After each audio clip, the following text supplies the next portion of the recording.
আসসালামু আলাইকুম। সংবাদে আপনাদের সবাইকে স্বাগত জানাচ্ছি। আমি ফিরোজ তোহা। শুরুতেই সংবাদ শিরোনাম। বাংলাদেশের সর্বশেষ গুরুত্বপূর্ণ আপডেট সংবাদ আপনাকে স্বাগত। শুরুতেই সংবাদ শিরোনাম, পরে বিস্তারিত। প্রথমেই জানাবো আমাদের হাতে থাকা সর্বশেষ গুরুত্বপূর্ণ আপডেট সংবাদ। যারা ফ্যাসিস্টদের পুনর্বাসন করতে চাইবে তাদের পরিণতিও দোজকে দিল্লির হেলিকপ্টার, বললেন ইনকিলাব মঞ্চের মুখপাত্র শরীফ ওসমান হাদি। ইনকিলাব মঞ্চের মুখপাত্র শরীফ ওসমান হাদি বলেছেন, জাতীয় পার্টির মাধ্যমে যারা গণহত্যাকারী ফ্যাসিস্ট আওয়ামী লীগকে পুনর্বাসন করতে চাইবে জনতার হাতে তাদের পরিণতিও হবে দোজকে দিল্লির হেলিকপ্টার। আজ সামাজিক যোগাযোগ মাধ্যমে এক পোস্টে তিনি এই কথা বলেছেন। এরপর জানাবো, স্বরাষ্ট্র উপদেষ্টার পদত্যাগ চাইলেন রাশেদ খান। আমাদের উপর হামলা চালিয়েছে পুলিশ এবং সেনাবাহিনী, বিশেষ করে সেনা সদস্যরা এই হামলায় জড়িত। তাদের সেনা আইনে গোপনে নয় বরং প্রকাশ্যে বিচার করতে হবে।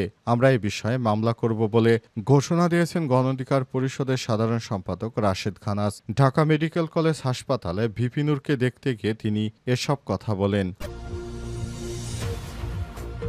এদিকে অন্তর্বর্তীকালীন সরকারের বিবৃতি, চিকিৎসার জন্য রাষ্ট্রীয় খরচে ভিপি নূরকে বিদেশে পাঠানো হবে। অন্তর্বর্তীকালীন সরকারের প্রধান উপদেষ্টা গণ অধিকার পরিষদের সভাপতি, জুলাই গণ অভ্যুত্থানের অন্যতম নেতা, স্বতন্ত্র গণতন্ত্র, ন্যায় বিচার এবং জনগণের অধিকার আদায়ের পক্ষে সাহসী ভূমিকা রাখা রাজনীতিবিদ নুরুল হক নূরের উপর নৃশংস হামলার তীব্র নিন্দা জানিয়েছে। তার চিকিৎসার জন্য কার্যক্রম গ্রহণ করেছে সরকার। প্রয়োজনে উন্নত চিকিৎসার জন্য তাকে বিদেশে নেওয়া হবে। এদিকে বাংলাদেশে যাতে এই ধরনের কোনো ঘটনার পুনরাবৃত্তি না হয়, আহত নূরকে দেখতে গিয়ে বললেন বিএনপি নেতা ডক্টর আব্দুল মঈন খান। গণ অধিকার পরিষদের সভাপতি নুরুল হক নূরের উপর হামলার নিন্দা ও প্রতিবাদ জানিয়েছে বিএনপির স্থায়ী কমিটির সদস্য ডক্টর আব্দুল মঈন খান। বাংলাদেশে যাতে এই ধরনের ঘটনার পুনরাবৃত্তি না হয়, বাংলাদেশে গায়ে জোরে কারো মুখ বন্ধ করা যাবে না বলে মন্তব্য করেছেন বিএনপির এই নেতা।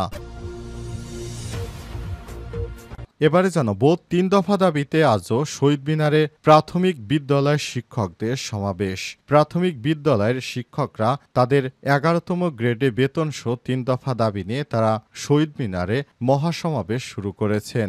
আজ ১০টায় জাতীয় সঙ্গীত পরিবেশনার মধ্য দিয়ে সমাবেশের সূচনা হয়। এতে সারা দেশ থেকে শিক্ষকরা অংশ নিয়েছেন। তারা শিক্ষার্থীদের পড়াশোনা বাদ দিয়ে নিজেদের বেতন ভাতা বৃদ্ধির দাবিতে সারা দেশ জুড়ে নাশকতা সৃষ্টি করেছে। এবং সর্বশেষ জানাবো, ইউক্রেনীয় গণমাধ্যমের প্রতিবেদন, ইউক্রেনের সঙ্গে যুদ্ধে এই পর্যন্ত 2,20,000 রুশ সেনা নিহত হয়েছে। ইউক্রেন যুদ্ধের ভয়াবহতা বিশ্বের সামনে পুরোপুরিভাবে না আসলেও সঠিক কতজন সেনা মারা গেছে সে বিষয়টি এখনও কেউ জানায়নি। তবে আজ ইউক্রেনের এক প্রতিবেদন থেকে জানানো হয়েছে, ইউক্রেন যুদ্ধে রাশিয়ার 2,20,000 সেনা নিহত হয়েছে, যা সংখ্যায় অনেক বেশি। বেশ কিছুদিন আগে অন্তত 1,000 সেনার লাশ পাঠিয়েছিল রাশিয়া। যুদ্ধ শুরুর পর থেকে এই সেনাদের মৃতদেহগুলো রাশিয়ার হাতে এতদিন ছিল। সেই লাশগুলো ট্রাম্পের সঙ্গে বৈঠকের পরই পাঠিয়েছে রাশিয়া। প্রিয় দর্শক, এতক্ষণ শুনছিলেন সংবাদ শিরোনাম, এবারে বিস্তারিত। তবে তার আগে বন্ধুরা, অনুরোধ থাকবে এই সংবাদটিতে একটি লাইক দিন।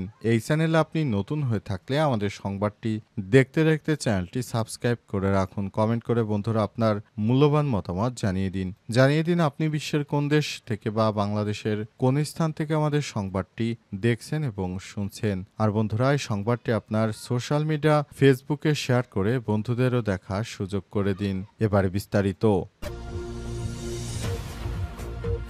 যারা ফ্যাসিস্টদের পুনর্বাসন করতে চাইবে তাদের পরিণতিও দোজকে দিল্লির হেলিকপ্টার।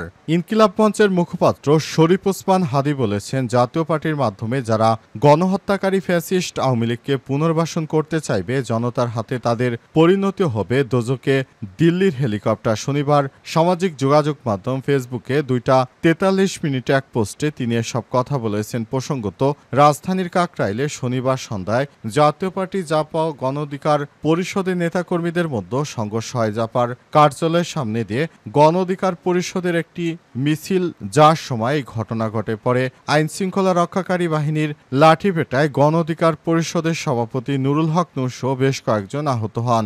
গণ অধিকার পরিষদ বলছে, শুক্রবার সন্ধ্যায় মিছিল নিয়ে যাওয়ার সময় জাপার নেতাকর্মীরা তাদের উপর হামলা চালায়। তবে জাপা বলছে, মিছিল নিয়ে এসে জাপার নেতাকর্মীদের উপর হামলা চালায় গণ অধিকার পরিষদের নেতাকর্মীরা। গণ অধিকার পরিষদের সাধারণ সম্পাদক রাশেদ খান রাত 10:30টার দিকে গণমাধ্যমকে বলেন, জাপার হামলার প্রতিবাদে রাত 9টার দিকে গণ অধিকার পরিষদের কার্যালয়ের সামনে সভাপতি নুরুল হক নূর তিনি সহ নেতাকর্মীরা সংবাদ সম্মেলনের প্রস্তুতি নিয়েছিলেন। ঠিক এ সময় পুলিশ ও সেনাবাহিনীর সদস্যরা তাদের উপর হামলা চালায়। এ সময় সভাপতি নুরুল হক নূর তিনি সহ শতাধিক নেতাকর্মী আহত হন। নুরুল হক নূর গুরুতর আহত হয়েছেন। তাকে সহ 6 জনকে ঢাকা মেডিকেল কলেজ হাসপাতালে ভর্তি করা হয়েছে। স্বরাষ্ট্র উপদেষ্টার পদত্যাগ চাইলেন রাশেদ খান। আমাদের উপর হামলা চালিয়েছে পুলিশ ও সেনাবাহিনী, বিশেষ করে সেনা সদস্যরা এই হামলায় জড়িত। তাদের সেনা আইনে গোপনে নয় বরং প্রকাশ্যে বিচার করতে হবে। আমরা এই বিষয়ে মামলা করব বলে ঘোষণা দিয়েছেন গণ অধিকার পরিষদের সাধারণ সম্পাদক রাশেদ খান। আজ রাজধানীতে দুপুরে ঢাকা মেডিকেল কলেজ হাসপাতালে নূরকে দেখতে এসে সাংবাদিকদের এই কথা বলেন তিনি। রাশেদ খান বলেন, লাল শার্ট পরিহিত এক ব্যক্তি হামলার ঘটনায় বিভ্রান্ত ছড়ানো হচ্ছে। শুরুতে দাবি করা হয়েছে হামলার শিকার ছিলেন না নূর, বরং অন্য কেউ। এদিকে মিথ্যাচার বলেও আখ্যায়িত করেছেন তিনি আরও বলেন, গতকাল সেনাবাহিনীর সদস্যরা বুট দিয়ে পিষে নূরকে আহত করেছে। এর দায় কোনোভাবেই সেনাপ্রধান এবং স্বরাষ্ট্র উপদেষ্টা এড়াতে পারেন না। লজ্জা থাকলে স্বরাষ্ট্র উপদেষ্টাকে পদত্যাগ করতে হবে। গণ অধিকার পরিষদের সাধারণ সম্পাদক আরও বলেন, অফিসে ঢুকে তারা আমাদের নেতাকর্মীদের যেভাবে মারধর করেছে সেটা কখনোই কাম্য নয়। তিনি আরও বলেন, অভিযোগ করেন সেনাবাহিনীকে পুলিশ বা প্রশাসন কেউ ডাকেনি, তবুও তারা পরিকল্পিতভাবে এসে নূরের উপর হামলা চালায়। অফিসে ঢুকে নেতাকর্মীদের উপর ব্যাপক মারধর চালানো হয়, যা কোনোভাবেই গ্রহণযোগ্য নয়। এ সময় রাশেদ খান ঘোষণা দেন, আমাদের উপর হামলা চালিয়েছে পুলিশ ও সেনাবাহিনী, বিশেষ করে সেনা সদস্যরাই হামলায় জড়িত। তাদের সেনা আইনে গোপনে নয় বরং প্রকাশ্যে বিচার করতে হবে। আমরা এ বিষয়ে মামলা করব। দ্রুত সময়ে আমাদেরকে বিচার দিতে হবে, তা না হলে আমরা কঠোর থেকে কঠোর আন্দোলনের হুঁশিয়ারি দিয়েছেন রাশেদ খান। অন্তর্বর্তীকালীন সরকারের বিবৃতি, চিকিৎসার জন্য রাষ্ট্রীয় খরচে বিদেশে পাঠানো হবে। অন্তর্বর্তীকালীন সরকার গণ অধিকার পরিষদের সভাপতি ও জুলাই গণ অভ্যুত্থানের অন্যতম নেতা এবং গণতন্ত্র, ন্যায় বিচার ও জনগণের অধিকার আদায়ের পক্ষে সাহসী ভূমিকা রাখা রাজনীতিবিদ নুরুল হক নূরের উপর নৃশংস হামলার নিন্দা জানিয়েছে। নুরুল হক নূর এবং তার দলের অন্যান্য আহত সদস্যদের চিকিৎসা কার্যক্রম পর্যবেক্ষণের জন্য একটি বিশেষায়িত মেডিকেল বোর্ড গঠন করা হয়েছে। তাদের সর্বোচ্চ মানের চিকিৎসা সেবা নিশ্চিত করতে অন্তর্বর্তীকালীন সরকার প্রতিশ্রুতিবদ্ধ। প্রয়োজনে তাদের উন্নত চিকিৎসার জন্য রাষ্ট্রীয় খরচে বিদেশে পাঠানো হবে। আজ প্রধান উপদেষ্টার প্রেস উইংয়ের পাঠানো সরকারের বিবৃতিতে সব তথ্য জানান। কেবল নূরের উপরই নয়, এই ধরনের সহিংসতা, ন্যায় বিচার এবং জবাবদিহিতা নিশ্চিতে ঐতিহাসিক সংগ্রামে জাতিকে একত্রিত করা গণতান্ত্রিক আন্দোলনের স্পিরিটের উপর আঘাত বলে মনে করে অন্তর্বর্তীকালীন সরকার। অন্তর্বর্তীকালীন সরকার বাংলাদেশ ও জনগণকে আশ্বস্ত করছে যে এই নৃশংসতার ঘটনায় একটি পূর্ণাঙ্গ নিরপেক্ষ তদন্ত সর্বোচ্চ গুরুত্ব সহকারে সম্পন্ন করতে হবে। প্রভাব বা পদমর্যাদা যাই হোক না কেন, জড়িত যে কোনো ব্যক্তিকে আইনের আওতায় নিয়ে আসতে হবে। রেহাই পাবে না কেউ। স্বচ্ছতা এবং দ্রুততার সঙ্গে এই বিচার সম্পন্ন করতে হবে। এই সংকটময় সময়ে জনাব নুরুল হক নূর, তার দলের আহত সদস্যগণ এবং তাদের পরিবারের সঙ্গে পুরো জাতির প্রার্থনা এবং সংহতি রয়েছে। 2018 সালে শেখ হাসিনার ফ্যাসিবাদী শাসনের বিরুদ্ধে কোটা সংস্কার আন্দোলনে জনাব নুরুল হক নূর ঐতিহাসিক ভূমিকা পালন করেছেন। তার মতো একজন ত্যাগী নেতাকে এভাবে নির্মমভাবে মারবে, সেটা মেনে নেওয়া যায় না। বাংলাদেশে যাতে এই ধরনের কোনো ঘটনার পুনরাবৃত্তি না হয়, আহত নূরকে দেখতে গিয়ে বললেন বিএনপি নেতা ডক্টর আব্দুল মঈন খান।